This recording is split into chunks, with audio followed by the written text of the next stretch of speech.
स्वागत है आप सभी का आपके अपने YouTube चैनल पे। चैनल पर नए हो सब्सक्राइब कर सकते हैं, बेल आइकन को प्रेस कर दीजिएगा ताकि वीडियो की नोटिफिकेशन आप तक पहुंचती रहे। तो देखिए सेबी एक्टिव मोड में आ चुका है यहाँ पे। Securities exchange board of India जो कि मार्केट रेगुलेटर भी है और यहाँ पे निवेशकों के हित के लिए यहाँ पे काम भी करता है। तो यहाँ पे इन्होंने बहुत ही इंटरेस्टिंग एक सजेशन दिया है, जो अगर आप म्यूचुअल फंड में इन्वेस्ट करते हो तो इससे आप में यहाँ पे बहुत भारी आपके लिए ये न्यूज़ हो सकती है, बड़ी न्यूज़ हो सकती है। तो देखिए बेसिकली न्यूज़ क्या है कि सेबी ने यहाँ पे प्रपोज किया है कि यूनिफॉर्म एक्सपेंस रेशियो रखो म्यूचुअल फंड्स को। तो यहाँ पे मिस सेलिंग जो होता है उसको बेचने जो रोकने के लिए यहाँ पे इन्होंने यूनिफॉर्म एक्सपेंस रेशियो का डिसीजन लिया है। तो इस पे देखिए बातचीत हो रही है अभी, और यहाँ पे अभी हम लोग पूरा समझते हैं कि क्या होता है। कि अगर देखिए कोई फंड हाउस है और यहाँ पे उसको सेम एक्सपेंस रेशियो चार्ज करना होगा उसके जितने भी फंड्स हैं। जैसे मान लीजिए HDFC AMC है, तो HDFC एसेट मैनेजमेंट कंपनी के खूब सारे फंड्स होते हैं। इक्विटी में मान लीजिए एक यहाँ पे टॉप 100 फंड आता है, और आपका इसके अलावा भी बहुत सारे फंड होते हैं, ब्लू चिप फंड होते हैं कई कई AMCs के। तो यहाँ पे जो इस तरह के जितने भी इक्विटी फंड हैं, यहाँ पे ये प्रपोजल अगर मान लिया गया तो जितने भी फंड मैनेजर्स यहाँ पे 50,000 crore in equity assets across all of them must, मतलब जितने भी हैं ये सबका सेम एक्सपेंस रेशियो होगा। तो अब लोग समझ रहे होंगे कि एक्सपेंस रेशियो क्या होता है। तो चलिए हम लोग समझते हैं एक्सपेंस रेशियो क्या है। तो एक्सपेंस रेशियो देखिए वो एनुअल फ़ी है जो एक यूनिट होल्डर को पे करना होता है एसेट मैनेजर को। तो मान लीजिए ये HDFC AMC है, ये HDFC AMC है और यहाँ पे इनका एक फ़ंड मैनेजर है जो कोई स्कीम चला रहा है, और आप यहाँ पे हर महीने मान लो 2,000 की SIP करते हो। तो आप हर महीने यहाँ पे 2,000 के कुछ यूनिट्स खरीद रहे हो। यहाँ पे फ़ंड मैनेजर के पास आपके पास पैसा आ रहा है, लेकिन आपको ये जो ये मैनेज कर रहे हैं आपका पैसा, इसके लिए आपको इनको एक चार्ज देना पड़ता है। तो इसे हम कहते हैं एक्सपेंस रेशियो। तो ये एक्सपेंस रेशियो कहीं कहीं ज़्यादा होता है, कहीं कहीं कम होता है। तो इसको यूनिफॉर्म बनाने की बात हो रही है। और यहाँ पे ये एनुअल फ़ी है जो एसेट मैनेजर जो है कलेक्ट करते हैं यूनिट होल्डर से, as it look at ways to further clamp down on mis selling set to people. तो ये मिस सेलिंग का एक जो स्कोप बन रहा था, इसको कम करने के लिए यहाँ पे इस तरह का डिसीजन सेबी लेने वाला है। अभी इस पर बातचीत चल रही है, अगर हो जाता है तो बहुत ही मेरे ख्याल से पॉजिटिव डेवलपमेंट होगा उनके लिए, जो स्मॉल रिटेल निवेशक हैं जो कि म्यूचुअल फंड में इन्वेस्ट करते हैं डायरेक्ट। यहाँ पे म्यूचुअल फंड से ये सेबी ये भी पूछ सकता है कि एक्सपेंस रेशियो आप जो है यूनिफॉर्म बनाओ for scheme category such as equity और डेट।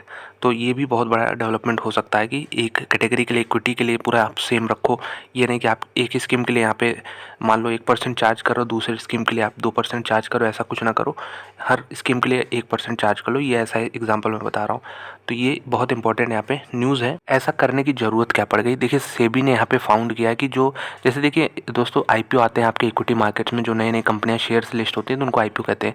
इसी तरह म्यूचुअल फंड क्या होता है, म्यूचुअल फंड में ये जो ऑलरेडी लिस्टेड कंपनियां हैं इनके शेयर्स होते हैं। मान लीजिए कोई यहाँ पे टॉप 100 का कोई फंड है तो इसमें 100 शेयर वो यहाँ पे खरीद के बैठे रहेंगे। जो मैनेजर होते हैं उस फंड के, वो 100 शेयर जो हैं खरीद के बैठे रहेंगे। तो यहाँ पे नए फंड्स भी आते हैं। जैसे मान लीजिए कोई MC है, उसने एक नया फंड जारी किया, उसमें कहा कि हमारा ये इक्विटी यहाँ पे हाई ग्रोथ का है और इसमें हम जो है हाई ग्रोथ वाली कंपनियों को रखे हैं। तो बेसिकली देखा गया जैसे IPO आता है उसी तरह इसको हम कहते हैं NFO यानी न्यू फंड ऑफर। तो इसमें सेबी ने ये देखा कि पिछले कुछ सालों में ये हो रहा है कि जो पुराने स्कीम थे जिसमें आप ऑलरेडी पैसा लगा रहे थे, इन्वेस्ट कर रहे थे, तो ये जो AMCs वाले होते हैं ये कहते हैं कि हमारा एक नया NFO आ रहा है अपने क्लाइंट से, मतलब आप लोग से, हमारा एक नया NFO आ रहा है, आप उसमें इन्वेस्ट करो। वो बिल्कुल यहाँ पे उसमें आपको ज़्यादा रिटर्न मिल सकते हैं। और यहाँ पे mutual fund brokers and distributor pushed clients to shift money, मतलब पुराने स्कीम से ये नए स्कीम में जो हम ला रहे हैं इसमें डालो। और ऐसा वो करते क्यों? क्योंकि उनको ज़्यादा यहाँ पे कमीशन मिल रहा था। तो ये भी देखा गया है, ये भी पाया गया है। और म्यूचुअल फंड में दोस्तों यहाँ पे अगर आप लगातार इन्वेस्ट कर रहे हो तो कोई भी स्कीम से पैसा निकाल के यहाँ पे नए फंड में डालना ही मेरे ख्याल से कहीं की समझदारी है नहीं। क्योंकि जितना यहाँ पे टाइम का गेम है, आप रिटर्न तो ठीक है जनरेट करोगे ही, लेकिन जो जितना ज़्यादा देर तक गेम में रहेगा टाइम के हिसाब से, उसको उतना अच्छा यहाँ पे देखने को मिलेगा रिटर्न। तो ये जो मिस सेलिंग है, क्रॉस सेलिंग है, अपने प्लेटफॉर्म पे एक फ़ंड का पैसा दूसरे फंड में डलवाने की कोशिश होती है MCs को, ये रोकने की बात हो रही है।